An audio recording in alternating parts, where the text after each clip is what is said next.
Good evening guys, good evening to one and all. Tushar Pahad this side.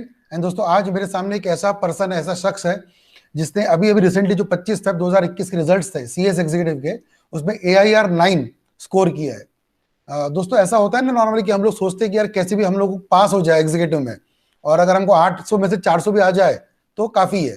और ऐसे में कुछ लोग भी दुनिया में ऐसे होते हैं जो 400 छोड़ो उससे ज्यादा मार्क्स लेके आते हैं। और ताज्जुब की बात तो ये होती है सर कि उसमें कुछ सब्जेक्ट में एग्जाम्शन भी होते हैं और कुछ में तो इतने अच्छे मार्क्स होते हैं जिसकी कोई हद नहीं होती है। तो आज हम लोग चाहेंगे कि ऐसे शख्स से बात करें और उनसे जाने कि किस तरह से उन्होंने ऑल इंडिया रैंक को हासिल किया, कैसे उन्होंने कंप्लीट लॉ सब्जेक्ट में 74 मार्क्स, जो कि लोगों का एक सपना ही हो जाता है, उस पर इतने सारे मार्क्स स्कोर करके अपने आप को एग्जीक्यूटिव क्लियर करके प्रोफेशनल में लेके गए। तो guys, let's welcome Tripti Goyal. Hello Tripti. Hello sir. How are you, कैसे आप? Thank you so much sir, इस अपॉर्चुनिटी देने के लिए मेरे को। नहीं नहीं, बिल्कुल बिल्कुल। मैं तो चाहता हूँ कि आप सब बच्चों को गाइड भी करें, क्योंकि ये मेरे लिए तो ठीक है, क्योंकि हम लोग पहले भी बात कर रहे थे बहुत समय से। बट आई थॉट कि क्यों ना बच्चों को मालूम पड़े कि यार क्या ऐसा किया जाए, जैसे कि आप लोगों ने, आप मतलब कई बच्चे हैं जिन्होंने AIR 5 लाया, 7 लाया, 9 लाया। मेरे कुछ बच्चे जिसने 14 भी लाया। बट क्वेश्चन है रैंक भी लाना, और रैंक के साथ साथ में किसी सब्जेक्ट में 70-75 मार्क्स स्कोर करना, ये कोई जोक नहीं होता है और रातों रात भी नहीं होता है। तो बच्चों को मालूम होना चाहिए, सारे लोगों को, कि क्या क्या मतलब कुछ टिप्स, किस चीजें कैसी होती है। तो मैं आपसे चाहूंगा कि आज कुछ बातें करें, कुछ आपसे क्वेश्चंस पूछूं। कुछ क्वेश्चन मेरे हैं, कुछ क्वेश्चन बच्चों के। बट सबसे पहले तो मैं ये पूछना चाहूंगा कि मुझे ये बताओ कैसा लगा था, मतलब रिजल्ट जब 2 बजे आया और मालूम पड़ा कि यार ऑल इंडिया सर रैंक है या फिर इतने अच्छे मार्क्स है, तो कैसा लगा, पहले ये बताओ। सर विश्वास ही नहीं हो रहा था कि इतने अच्छे मार्क्स और रैंक भी आ सकती है। अच्छा, पहले तो देखा तो मैंने 3 बार तो रिजल्ट चेक किया था कि सच में है ना ऐसा। क्या बात है। तो घर पर रिएक्शन कैसा था, मतलब मम्मी पापा का या फैमिली मेंबर्स का वगैरह? सर घर पे मतलब एक्सप्रेशन तो ऐसा था कि आप वर्ड्स में तो एक्सप्रेस ही नहीं कर सकते। सब इतना खुश थे, सबको घर पे फोन मिलाकर बोल रहे कि बेटी पास हो गई, रैंक आ गया, ये वो। क्या बात, क्या बात। अच्छा, क्वेश्चन दूसरा ये आता है कि यार AIR 9 कैसे मैनेज करते हैं, मतलब क्योंकि जैसे मैंने पहले बोला कि बच्चों का तो ड्रीम ये होता है कि यार बस सर हम पास हो जाए। और ऐसे में AIR 9 जो आया तो वो बाय फ्लूक था। मैं आपको डिमोटिवेट नहीं करना चाहूंगा, मुझे पता है कि ऐसा नहीं होता, बट क्या है ना, कुछ लोगों का रहता है कि यार बाय फ्लूक था, कि ये प्लान ही किया, क्योंकि अगर आप बताएंगे प्रॉपरली तो बच्चे उस हिसाब से आगे जाएंगे। तो मुझे बताइए किस तरह से आपने स्ट्रेटेजी बनाई और पढ़ाई कैसे शुरू की थी, मतलब। सर एक्चुअली पहले तो मैंने AIR का प्लान नहीं किया था, बस मेरे को था कि मेरे को अपना बेस्ट देना है, अपना 100% देना है। उसके बाद तो फिर जो रिजल्ट होगा वो तो होगा ही। बिल्कुल बिकॉज बिल्कुल। अगर आप अपना 100% दोगे फिर तो आपने जितनी मेहनत की उसका रिजल्ट तो आपको एक ना एक दिन मिलेगा ही ना। मिलना चाहिए, बिल्कुल सही बात, सही बात है। अच्छा, मुझे बताओ, ये जो एग्जाम जिस आपने दिए वो थे दिसंबर 2020, उसके पहले एग्जाम हो ही नहीं यस थी, सर। जून में एग्जाम नहीं हुई थी।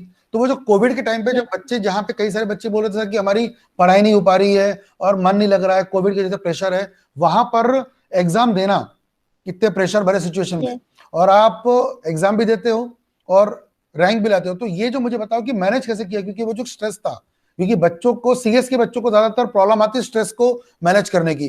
पढ़ाई तो सब करते हैं, बस स्ट्रेस मैनेज करना बहुत जरूरी है। तो स्ट्रेस मैनेज करने के लिए आपने क्या किया, मतलब कोविड के टाइम पे खास करके? सर, एक्चुअली मेरे को फैमिली का बहुत ज्यादा सपोर्ट था। हम्म। मतलब कि मेरे को कोई परेशान नहीं करता था कि है बस एक रूम में बैठी अपना पढ़ रही है वाला सीन था। अच्छा। और सुबह उठते ही मैंने अपनी टू डू लिस्ट बनाती थी, जिसमें मैं डेली जो भी करना है मेरे को वो सब लिखती थी, चाहे मेरे को जो भी छोटा काम बड़ा काम सब कुछ इसमें लिखती थी।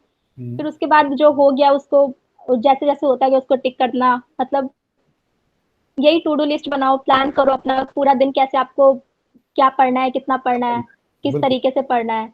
तो उससे सर बहुत इजी हो जाता है अपना टाइम मैनेज करना तो आपका। ये मतलब एक सबक निकल के आता है कि हाँ यार, सिचुएशन सबके लाइफ में सेम होती है, बट इसको कुछ लोग बोलते हैं ना एक अलग साइड से देखते हैं, और कुछ लोग उसको पॉजिटिव देखते हैं। तो बस आपने शायद उसको पॉजिटिव लिया कि इतना अच्छा मौका मिला है, 24 आवर घर में बैठे हैं, तो पढ़ाई क्यों ना कर ले अच्छे यस से। सर।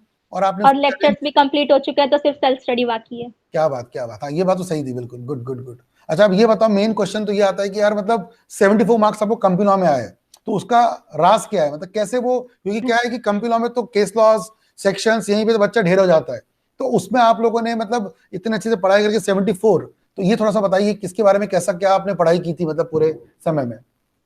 सर अगर मतलब कॉन्सेप्ट क्लियर हो जाए तो फिर उतना डिफिकल्ट नहीं होता आपको टैकल करने में क्वेश्चंस। और जैसे आपके लेक्चर्स में भी आपने सेक्शन वाइज पढ़ा रखा था तो उससे एकदम क्लैरिटी रहती है कि आपको कैसे क्या मतलब आ रहा है, और अच्छे से कॉन्सेप्ट भी क्लियर हो जाते हैं आपके लेक्चर से तो एकदम। और फिर अगर कॉन्सेप्ट क्लियर हो जाते हैं तो आपको एक बार क्वेश्चन समझ में आ जाएगा, उसके बाद आप कर सकते हो। और मैंने पास्ट पेपर्स प्रैक्टिस किए थे, जिसकी वजह से, और मैंने शायद आपको याद भी होगा कि मैंने आपको आंसर्स भी भेजे थे बहुत सारे लिख जी करके, सर ये चेक कर लो कैसा है। जी जी जी जी। तो वही पास्ट अच्छा, तो मुझे पेपर्स बताओ, फिर प्रैक्टिस आपने किया था। सेक्शंस वगैरह लिखे थे प्रॉपरली, पूरे कोड किए थे, कैसा किया था? सर एक्चुअली मेरे को जी, बिल्कुल सेक्शंस सच सच नहीं याद बताइएगा, होते। बिल्कुल सच सच। सर एक्चुअली मेरे को सेक्शंस नहीं याद होते, तो मैंने सेक्शंस नहीं लिखे थे उसमें। बट ग्रेट ये है कि ये था कि मेरे को सेक्शंस लिखने से ज्यादा ध्यान देना है कि मैं कितनी अच्छी क्वालिटी लिख रही हूँ। ग्रेट। तो इसलिए मेरे को सेक्शंस नहीं लिखे थे, बट ये था कि मैं इतने अच्छे से उसको मैनेज करती थी। जैसे केस लॉज में 3 पार्ट में लिखती थी, provision, fact of the case और कंक्लूजन। ग्रेट तो आई गेस ये ज्यादा हेल्पफुल था कि ग्रेट। इतने नहीं, आप अच्छे से समझ रहे पूरा होंगे किया मैंने ये था। क्वेश्चन क्यों पूछा आपसे, क्योंकि सेक्शन, क्योंकि आपको पता है कि शायद आपके माइंड में भी वो होता होगा पढ़ाई के समय कि सर सेक्शन यस नहीं सर, याद आ रहे, सेक्शन नहीं याद हो उस रहा है, टाइम आपको भी दुख होता होगा उस ना इसका टाइम कि पे सेक्शन नहीं याद आ रहे। यस सर, उस टाइम पे था कि यार सेक्शंस नहीं याद कर रहे हैं, सब बोलते हैं सेक्शंस लिखना इंपॉर्टेंट है, अगर नहीं लिखेंगे तो क्या होगा। बट हम्म। मेरे साथ था, मैं सेक्शंस जितना भी याद करने की कोशिश करूँ मेरे को नहीं याद होते थे, सब मिक्स हो जाता था। तो इसलिए मैंने सोचा सेक्शन छोड़ो, अपना मेन कंटेंट पे ही फोकस करते तो हैं कि आपको तो अच्छे मैंने शायद से याद उस भी पे होगा, मैंने कितने प्रोविजन बार पे बोला है लिखे। कि सेक्शन आपने सही लिख भी दिया स्टार्टिंग में, लेकिन अंदर का अगर मैटर ही गोलमाल है, सेक्शन लिख के भी क्या तो हो फिर जाए। कोई फायदा नहीं। तो ये मेरा यस पॉइंट सर। रेस करने का पर्पज ये था जानबूझ के, क्योंकि मुझे पता है हर बच्चों का माइंड में यही होता है सर सेक्शन लिखना जरूरी है। मैंने हमेशा बताया बच्चों को कि सेक्शन लिखना इतना इंपॉर्टेंट नहीं है, लिखोगे तो शायद आधा मार्क्स ज्यादा मिलेगा। आपको 74 आए थे, शायद आपको 80 आ जाते, और कुछ नहीं होता। Yes sir. मतलब शायद उन्होंने आपके 2 4 6 मार्क्स काट लिए होंगे इसलिए, क्योंकि आपने सेक्शन नहीं लिखा। बट सेक्शन लिख करके अंदर में अगर गड़बड़ करोगे तो शायद 74 भी नहीं आते, वो तो कट जाते, और क्योंकि कंसेप्ट ही रॉन्ग होता। तो ये मैं हमेशा बोलता हूँ सर बच्चों को। एक्चुअली टू बी ऑनेस्ट, मैंने कंपनी लॉ में सिर्फ 90 मार्क्स का ही अटेम्प्ट किया था। तो ये मत फिर मेरे बताओ, को नहीं ये लगता नहीं कि बताना था सेक्शन आपको। नहीं सर, तो मेरे को नहीं लगता कि सेक्शंस की वजह से उतना ज्यादा नंबर इफेक्ट किया है, मैं वो कह चलो रही ये हूँ। बताओ, इस पे बोलते हैं ब्लेसिंग डिस्गाइज वाली बात होगी। मतलब एक तो आपने बच्चों को बता दिया कि 90 का सॉल्व किया है, तो ये कहीं ना मेरे बच्चे गलत ना ले ले। बट आप लोगों को इसमें से अगेन अच्छा पॉजिटिव लेना है कि यार 90 में अगर वो 74 ला सकती है तृप्ति, तो आप तो 100 में 80 भी ला सकते हो। ये अच्छी बात लेनी है। ऐसा नहीं कि अच्छा सर तृप्ति ने 90 का किया था तो हम भी 90 करेंगे, नहीं। नहीं सर, पूरा पेपर करना तो अटेम्प्ट करने की कोशिश करते हैं, करना चाहिए, हमेशा अटेम्प्ट करना ही चाहिए। बट मेरी तबीयत खराब थी, इस वजह से मैं 90 का नहीं नहीं, करके आई मैं थी। मैं मैं तो आपकी बिल्कुल बताओ, हैट्स ऑफ टू यू, आपने तो बहुत अच्छा किया। बट मैं क्या होता ना, कुछ बच्चे बोलते सर बस हम तो अभी तृप्ति को फॉलो नहीं करेंगे हर सर। चीज में, तो मैं इसलिए बच्चों को गाइड कर रहा हूँ कि फॉलो करिए, लेकिन 90 का सॉल्व नहीं करिएगा, करिएगा 100 का ही। 100 और का ही इसमें सॉल्व से ये भी करना आप चाहिए सर। देखिए कि सेक्शन मैटर नहीं करते। और अगर और तृप्ति 90 में से 74 ला सकती है, तो आप डेफिनेटली 100 में से 80 तो ला ही सकते हो। मतलब तो ये वही रेशो सर, आप अगर फॉलो। कहीं ना कहीं मैं 100 का ही करके आती तो मेरे 74 से ऊपर ही आते। बिल्कुल तो बिल्कुल, इस चीज डेफिनेटली का हमेशा से रहता है कि शायद मैं 10 मार्क्स का और कर लेती उस पर। बिल्कुल बिल्कुल वो रहता ही है, तो उसके लिए प्रैक्टिस वगैरह करनी चाहिए। तो अब मुझे वो बता, उस क्वेश्चन मेरा नेक्स्ट वही था कि टेस्ट सीरीज वगैरह कुछ आपने प्लान की थी, दिया दिया था टेस्ट सीरीज वगैरह? नहीं सर, टेस्ट सीरीज स्कैनर वगैरह नहीं, बस मैंने आईसीएसआई के पास्ट पेपर्स जितने साल के भी थे आईसीएसआई साइट पे, वो सारे सॉल्व कर लिए थे। Great great. तो गाइडलाइन आंसर्स आपने पूरे आईसीसी के फॉलो किए थे, जिसपे कि क्वेश्चंस क्या यस आए सर। थे, उसके आंसर्स क्या होने चाहिए थे, वो आपने पूरे प्रॉपर्ली सॉल्व किए, उससे राइट? आपको आइडिया हो जाता है कि आपको किस तरीके से एग्जाम्स में आंसर्स लिखना है। बिल्कुल बिल्कुल बिल्कुल फेयर इनफ है, बिल्कुल सही बात है। अच्छा, अब ये क्वेश्चन आता है कि कितने घंटे पढ़ाई की, क्योंकि people still now focus on the quantity. तो क्वांटिटी में कितने घंटे पढ़ाई की, है ना, मतलब वो सर थोड़ा सही मैं बताइए। स्टार्टिंग मैं नॉर्मली तो 10 से 12 घंटे हो जाता था मेरा। अच्छा बट यही है कि जैसे जैसे एग्जाम्स पास आने लगे थे तो वो 16-17 घंटे हो जाता था। उस टाइम पे तो होता था कि 16 कितने घंटे आप नहीं पढ़े वो गिनो। हाँ क्या बात है, गुड गुड। बट इनिशियली मतलब अभी भी अगर बच्चा आज भी, क्योंकि अभी बच्चों की एग्जाम जून में आने वाली है, तो आज भी 16 17 यस। घंटे तो खैर नहीं होंगे, बट आज भी 10 घंटे तो पढ़ना चाहिए, मतलब शिद्दत से।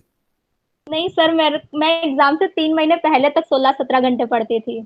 अच्छा क्या बात है, तो मतलब फिर बाकी सब लोग जो सुन रहे हैं उनको मालूम होना चाहिए कि अभी से आप लोग को अपनी कमर कसते नहीं, जितना टाइम मिलता है। Yes sir. 16 घंटे तो सही, 16 नहीं तो 14 घंटे, 12 घंटे 14 घंटे, कहीं नहीं, 12 घंटे। मतलब करना तो चाहिए। मतलब 2 4 6 घंटे में तो कुछ नहीं होने वाला, ये बात तो तय रही। 2 4 6 यस में तो सर। कुछ नहीं होगा, कम से कम 12 घंटे पढ़ना चाहिए। I was becoming very humble कि चलो यार 12 घंटे पढ़ लो, बट तृप्ति ने तो आपको बोल भी दिया कि नहीं, आप लोगों ने कम से कम 15 16 घंटा कोशिश करना चाहिए। बाकी खैर यस। ट्राई जरूर करना चाहिए। Right right. तो टाइम टेबल आपने बनाया था जैसे आपसे बताया था, तो टाइम टेबल कैसा था? मतलब 8 सब्जेक्ट आपने दिए, तो ये बहुत बड़ा क्वेश्चन यस मेरा सर। ये कि 8 सब्जेक्ट डेली पढ़ते थे कि एक दिन में सिर्फ कंपनी लॉ, फिर नेक्स्ट डे सिर्फ एसबीसी, ऐसा था, कैसा था? नहीं सर, मैं मतलब एक दिन में 4 सब्जेक्ट्स उठाती थी, 2 न्यूमेरिकल, 2 और 2 थ्योरी। अच्छा तो उसके अकॉर्डिंग पढ़ते थे, जब माइंड एकदम फ्रेश है कि पता है कि अच्छे से जाएगा माइंड में, तो फिर उस टाइम पे थ्योरी। और जब माइंड थोड़ा टायर्ड होने लगता था तो न्यूमेरिकल सॉल्व करते थे, उससे और अच्छे से हो जाता था। तो फिर एक दिन में आपने ऐसे 4 पढ़े तो नेक्स्ट डे भी वही 4 रहते थे कि नेक्स्ट डे दूसरे यस ग्रुप सर, के 4? पहले उन चारों को अच्छे से पूरा कंप्लीट करके फिर नेक्स्ट 4 उठाते थे। मतलब फिर वो महीना भर लग जाए तो भी पहले आपने पहले महीना भर के लिए 4 सब्जेक्ट पढ़े पूरे? नहीं नहीं नहीं। सर, महीना भर नहीं लगता था मेरे को अच्छा 10 दिन लगते थे। अच्छा। 10 दिन ही लगते थे तो फिर ये हो जाता था। तो ये इसलिए हो रहा था क्योंकि आपने पहले पूरी पढ़ाई कर ली थी, तो यस आपको सिर्फ सर। रिवीजन करने यस में 10 दिन में आप पूरा सिलेबस कवर करते थे, फिर नेक्स्ट 10 दिन बाकी 4 सब्जेक्ट, फिर वापस से यस पहले सर। सब्जेक्ट में आ गए, फिर ऐसे करते करते आपने तो कितने कितने यस रिवीजन सर। हुए आपके मल्टीपल टाइम्स में अंदाजन? सर मेरे 5-6 टाइम्स हो गए थे। क्या बात है, 5-6 टाइम्स हुए तब जाके 74 आया है मतलब। तो अभी भी ये यस सोचने सर। वाली बात, इसमें भी अगेन पॉजिटिव नेगेटिव दोनों है कि 2-3 एक दो रिवीजन कम हो जाते शायद तो आप 60 के आसपास रहते शायद, ऐसा बोल सकते यस हैं। सर। और शायद एक दो यस रिवीजन का मौका अच्छे से मिल जाता और तो मतलब ये तो सब और कुछ ज्यादा अच्छा। मल्टीपल रिवीजन पर है, क्योंकि पढ़ते यस सभी है सर। बट आप डिपेंड करता है आपके मल्टीपल रिवीजन कितना कौन बच्चा करता है। राइट राइट, रिवीजन सर बहुत ज्यादा इंपॉर्टेंट करता है, क्योंकि आपको एक बार रीड करने से कुछ अच्छे से याद नहीं होता, जब तक आप बिल्कुल सही रिवीजन बात, नहीं करते हो तब तक नहीं होता वो। बिल्कुल सही बात, बिल्कुल सही बात है। अच्छा मुझे बताओ फिर ये मतलब पढ़ाई में आपने रट्टाफिकेशन पे ज्यादा फोकस किया था कि कंसेप्चुअल नॉलेज पे? हालांकि एज ए सर टीचर तो मैं no need to ask this question but ठीक है फिर भी। सर रट्टाफिकेशन से कुछ नहीं होगा, क्योंकि कंपनी लॉ में मेन क्वेश्चन आते हैं केस लॉ, जो आप अगर कॉन्सेप्चुअलिटी नहीं पढ़ोगे तो फिर तो आप उसको टैकल ही नहीं कर पाओगे, उसको आप अटेम्प्ट ही नहीं कर पाओगे। तो इसलिए रट्टाफिकेशन का तो कोई सवाल ही नहीं होता है। सिर्फ कॉन्सेप्चुअलिटी बेस पे पढ़ोगे तो आपको ये रहेगा कि आप अगर मेन कंटेंट भी भूल रहे हो ना, तो आपने कॉन्सेप्ट अगर अच्छे से याद कर रखा तो एग्जाम में आप इतना है कि कुछ ना कुछ तो उसमें लिख ही लोगे, क्योंकि आपको याद है कि वो क्या था। ट्रू, तो तो फिर वही नहीं लेकिन रट्टाफिकेशन तो तो रट्टा नहीं किया लेकिन फिर याद कैसे, याद भी तो रहना चाहिए ना, इतने 8-8 पेपर दे रहे हो आप, तो वो कैसे फिर मतलब सर कैसे वही पॉसिबल होता है? मल्टीपल रिवीजन से ही वो याद रहता है। चलो ग्रेट, मतलब अगर आप रट्टा कॉन्सेप्ट मतलब को जबरदस्ती लेके मगअप मगअप ना करके अगर अच्छे से पढ़ लिया जाए तो वो कॉन्सेप्ट समझ लॉन्ग के टर्म, फिर आप याद करो तो ज्यादा तो वो ठीक लॉन्ग टर्म रहता है। याद रहता है, मतलब और ऐसा आपके बोलने का मतलब है, राइट? और चार्ट्स वगैरह या फिर शॉर्ट नोट्स वगैरह या फिर कीवर्ड्स को अंडरलाइन करते जाएंगे बुक में, तो उससे ज्यादा हेल्पफुल होता है एग्जाम टाइम में रिवाइज करने में। Great great great. अच्छा बच्चों के ये भी क्वेश्चन रहते हैं कि तृप्ति की यार पेपर 8 पेपर एक साथ होते हैं ना, मतलब नॉर्मली एक ग्रुप देते हो तो गैप मिल जाता है, बट अगर यस आप सर। 8 पेपर दे रहे हो तो गैप मिलता नहीं है। एक वो क्रिसमस की छुट्टी शायद आई थी आपकी तो वो छुट्टी आ गई थी, और तो छुट्टी यस आती नहीं है, तो ये यस फिर सर। 3 घंटे पेपर देना और फिर वहां से घर जाना, कॉलेज जाना, वापस आना, मतलब क्वालिटी में आपको शायद 15 घंटे को मिलते नहीं है एग्जाम के बीच में, तो वो यस कैसे सर। मैनेज होता है फिर आखिरी के दिनों में? सर इस चीज में मेरा कुछ खास अच्छा एक्सपीरियंस नहीं रहा, बिकॉज मेरे पूरे एग्जाम टाइम तबीयत खराब थी, तो मैं टू बी ऑनेस्ट बता रही हूँ कि मैंने रिवाइज बहुत कम किए थे। किसी सब्जेक्ट में सिर्फ 2-3 चैप्टर रिवाइज करके एग्जाम दिए, किसी सब्जेक्ट में 3-4 चैप्टर रिवाइज करके एग्जाम दिए, बस ऐसे ही दिए। बस ये था कि पहले बहुत अच्छे से रिवाइज कर रखा था, तो इसलिए मेरे को दिक्कत नहीं हुई। तो यानी ये बात साबित और होती है बाकी मतलब कि सर। आखिरी मोमेंट पर आप कितना भी पढ़ लो वो यस एक्चुअली सर। उतना मैटर नहीं करता, क्योंकि आपने अगर पहले, और वो धोनी मूवी का डायलॉग आपको याद भी होगा कि धोनी के फादर बोलते हैं धोनी की मूवी में कि अगर आपने साल भर पढ़ाई की है तो जाओ खेलो, तो कोई फिर फर्क नहीं एग्जाम पड़ता, टाइम। और अगर यस साल सर। भर पढ़ाई नहीं की है तो भी जाओ खेलो, क्योंकि वैसे भी पास नहीं हो रहे। तो मतलब इन शॉर्ट आखिरी के 1-2 दिनों में पढ़ाई नहीं होती है, पढ़ाई तो पहले होती है, आखिरी के 1 दिनों में तो रिविजन होता है, या एक क्वालिटी यस डिसीजन होता है कि हाँ भाई क्या करना था क्या नहीं करना था। तो जिस हिसाब से आपने बोला कि आपकी तबीयत भी यस ठीक नहीं थी, आपने ज्यादा पढ़ाई भी नहीं की, फिर भी इतने अच्छे मार्क्स आ रहे यस हैं, सर। तो डेफिनेटली इसका जो पूरा रीजन है वो यही है कि आपने जो पहले अगस्त पहले सितंबर रिवीजन अक्टूबर कर रखी नवंबर थी। 4 महीने पढ़ाई की, शायद उसका रिजल्ट आपको यस मिला वो सर। दिसंबर में, है ना? तो ये सभी यस लोग जो सर। ऑडियंस वीडियो देख रहे हैं उनको समझना और चाहिए कि हाँ जी जी बोलिए बोलिए तृप्ति।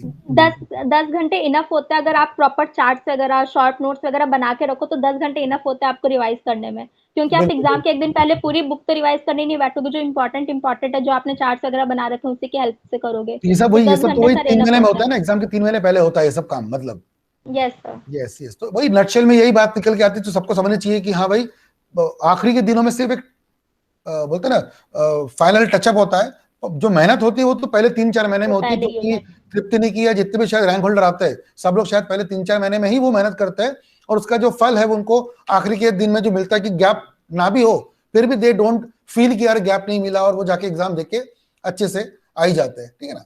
अच्छा साथ में ये जो बहुत बड़ा क्वेश्चन है कि आखिरी के दिनों में नहीं कि लोगों को आजकल वो क्रेज लगा हुआ है, आई डोंट नो वो कैसे क्रेज लगा है, लेकिन व्हाट्सएप बंद कर देते हैं, इंस्टाग्राम बंद, सब बंद कर देते हैं। तो ये जो बंद करना, ये बंद करने के बाद अगर दिमाग में अगर फालतू चीज चल रही है तो ये बंद करना ज्यादा इंपॉर्टेंट है कि इसको चालू रखने के बाद दिल पे कंट्रोल होना ज्यादा इंपॉर्टेंट है? और आपने बंद बंद किया था सर ये कुछ व्हाट्सएप व्हाट्सएप सब सर कुछ? नहीं सर, मैंने एक भी दिन के लिए बंद नहीं किया था कुछ भी, इंस्टॉल अनइंस्टॉल वगैरह छोड़ो, लॉग आउट भी मैंने एक भी दिन के लिए नहीं किया था। बट ये कि आपको कंट्रोल रखना ज़्यादा ज़रूरी है, अगर आप कंट्रोल नहीं रखोगे तो फिर आपका व्हाट्सएप और फेसबुक बहुत ज़्यादा हार्मफुल हो जाएगा।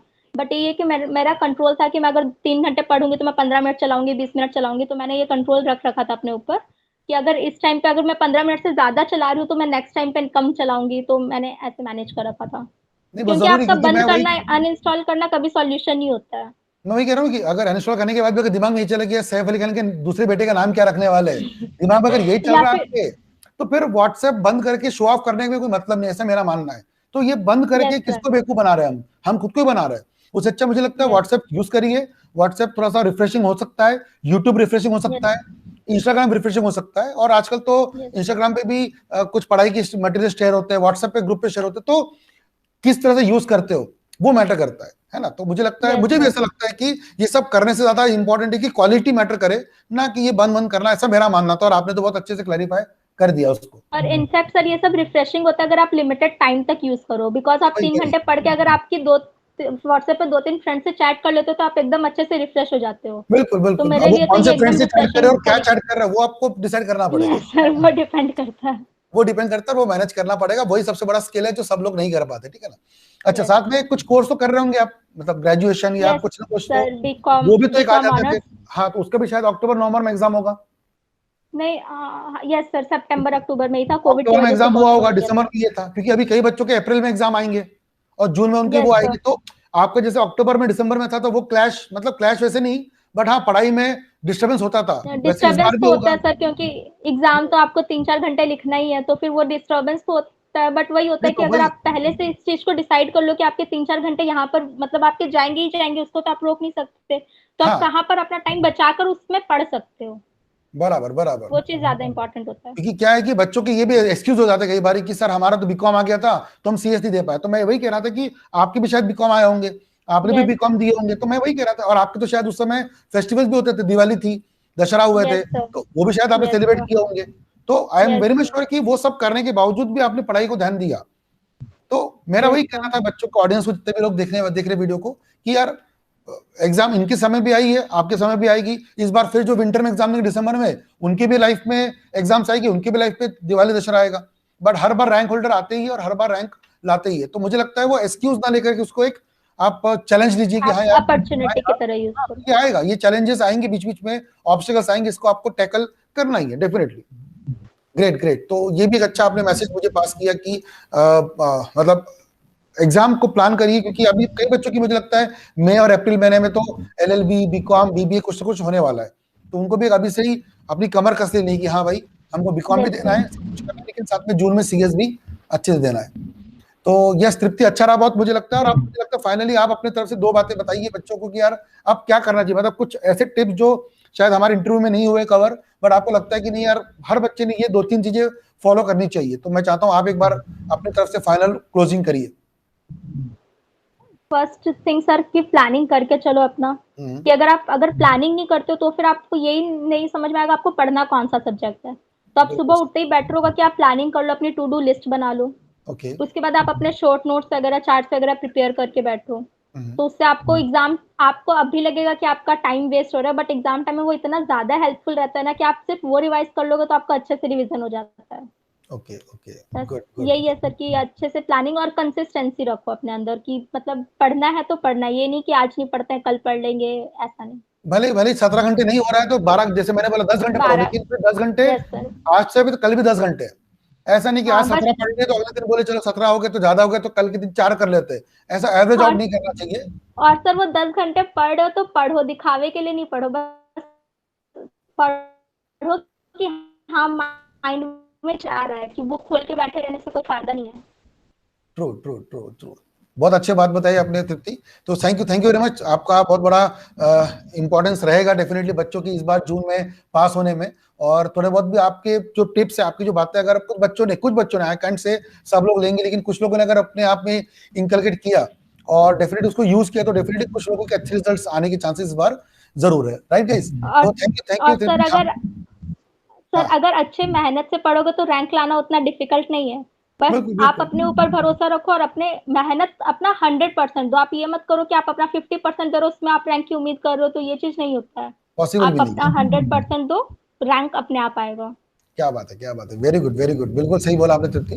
सो thank you very much once again. बहुत अच्छा लगा आपने कुछ टाइम शेयर किया यहाँ पे बच्चों को गाइड करने के लिए, और I am very much sure कि आपके टिप्स की वजह से कुछ ना कुछ बच्चे, मैंने जैसे बताया कि उसको अपने लाइफ में लेंगे और डेफिनेटली पास जरूर करेंगे, right. So thank you coming to this channel, and बच्चों को गाइड करने के लिए बहुत बहुत धन्यवाद। Thank you very much. Thank you so much sir. Thank you.